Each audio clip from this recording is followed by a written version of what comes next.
Welcome to the deep dive. Today we're really cutting through the noise. We want to deliver the essential knowledge, focusing just on this foundational chapter about health promotion, health maintenance, and those critical home health considerations for older adults. So the mission here is really to build a strong working knowledge of gerontologic care. We need to get clear on two key ideas. First, health promotion. That's about positive lifestyle changes like diet, exercise, things that boost vitality. And second, health maintenance, which is, more strictly about preventative stuff and regular medical checks. And this is just so relevant because, well, the aging population is huge. 80% of older adults have at least one chronic illness. Think hypertension, diabetes, arthritis, and almost 70% are managing multiple conditions. It's a big deal. Right. And here's the so what, the really crucial economic piece that shapes everything in this field. Older adults. They account for a massive 58% of all healthcare spending in the country. And when you realize most of that burden is public funds, Medicaid, it just crystallizes why prevention isn't just good medicine. It's frankly the most cost-effective approach we have. It sounds like that huge economic pressure is exactly why preventative care gets pushed over, expensive late-stage treatments. Exactly. When costs get that high, it forces these, well, uncomfortable talks, ethically tricky discussions. We hear things, though it's not popular here in the U.S., about potentially rationing really expensive procedures like bypass surgery or dialysis, maybe based on age. So this core idea that it's just better, ethically and financially, to prevent a problem than treat a crisis that really drives all the recommendations we're about to discuss. Okay, let's unpack those core maintenance strategies then. What are the really high-impact things, the non-negotiables for maximizing function? Okay, first up is diet and nutrition. The core recommendation is a well-balanced plant-based diet. But the real insight, is in the application, especially when older folks are managing things like hypertension. And what's the practical advice there? I mean, it's easy to say cut sodium, but how do you actually do that day to day? It really means reading labels, and this is where aging kind of intersects with care. Sodium is hidden everywhere, like in bread, stuff you wouldn't expect, or common ingredients like monosodium glutamate. And because the print on labels is often so tiny, a really critical tip is that older adults need to bring their reading glasses or maybe even a small magnifying glass when they go shopping. It's simple, but it helps them stick to that sodium-restricted diet. That's a great, really practical point. Okay. Cognitive activity.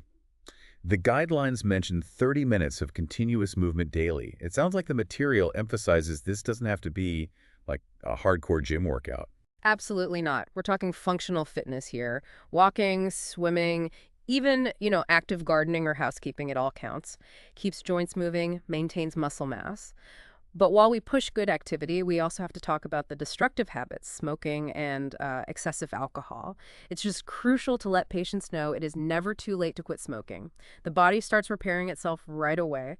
Alcohol use disorder is a common worry, but we also need to acknowledge that generally moderate drinking is okay unless there's a specific contraindication. In fact, sometimes maybe if appetite is low, a provider might even suggest a small glass of wine or beer with dinner to, enhance interest in food. Okay, so past the daily lifestyle stuff, those medical checklists become really critical for catching things early.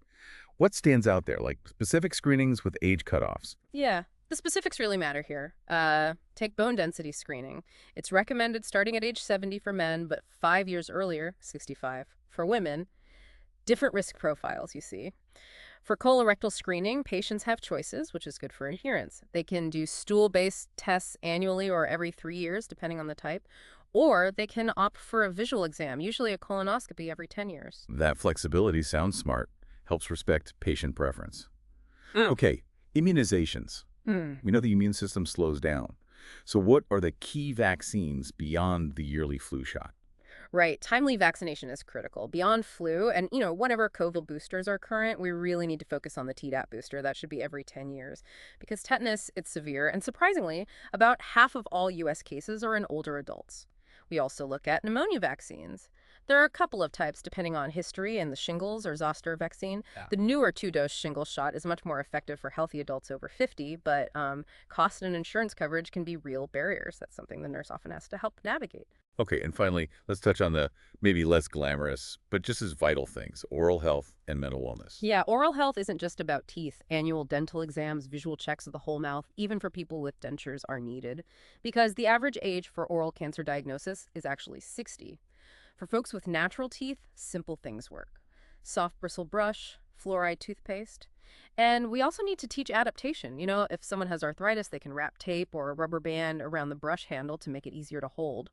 For denture wearers, poor fit is a huge reason they stop wearing them, and that can lead straight to nutrition problems. Oh, and dry mouth is common with aging. Often just drinking more water helps.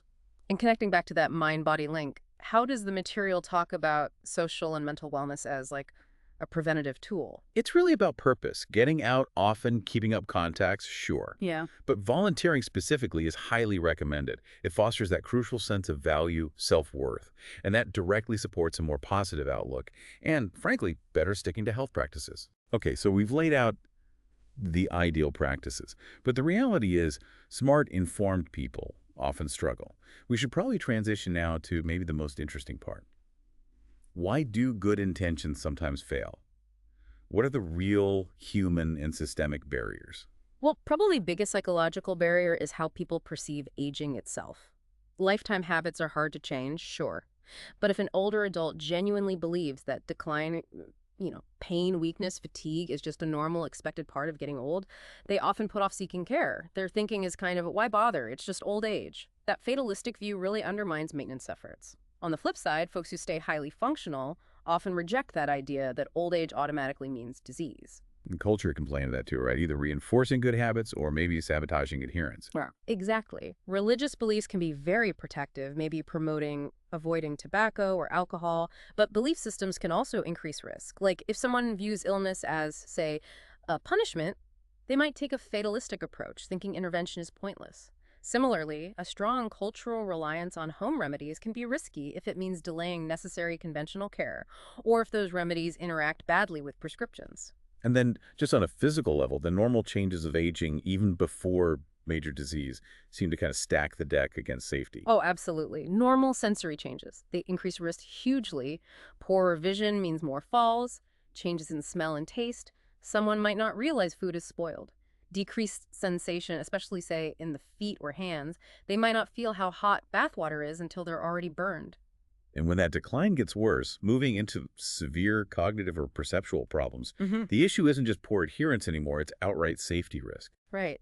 At that point, the person might genuinely lack awareness of their own needs. They forget basic hygiene or medications or safety things like forgetting to turn off the stove or, walking into a busy street without looking. In those situations, the intervention has to shift dramatically, often requires supervised care, maybe even institutional placement, just for basic safety. Beyond the individual, you've got financial and access issues that sort of triple threat, a huge systemic barrier. Yeah, the physical limits, losing motor skills, strength declining, just make self-care exhausting. Add to that transportation problems. If you can't get to the doctor or the pharmacy or even the grocery store easily, the plan falls apart. But financial constraints, arguably the biggest hurdle. Older adults might try to stretch time between doctor visits, or worse, maybe take less medication than prescribed to make it last longer, save money. And this spills into home safety too. Maybe living in older housing with poor wiring, or trying dangerous DIY repairs like climbing a ladder because they just can't afford to pay for help. Okay, so this leads us right into the solutions, the nursing process. We need to talk about intervention.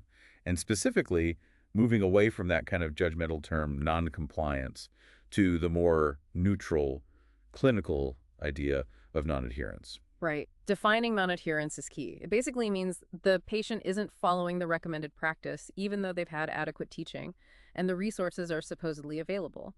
The risk factors often involve things like cognitive issues, maybe a lack of resources or support despite our assumptions, substance abuse, or sometimes just deeply held beliefs that conflict with the treatment's value. So if we accept that definition, the nurse's first job has to be figuring out the reason for the non-adherence, doesn't it? Precisely. If it's just simple forgetfulness, more teaching isn't the answer. They need a reminder system.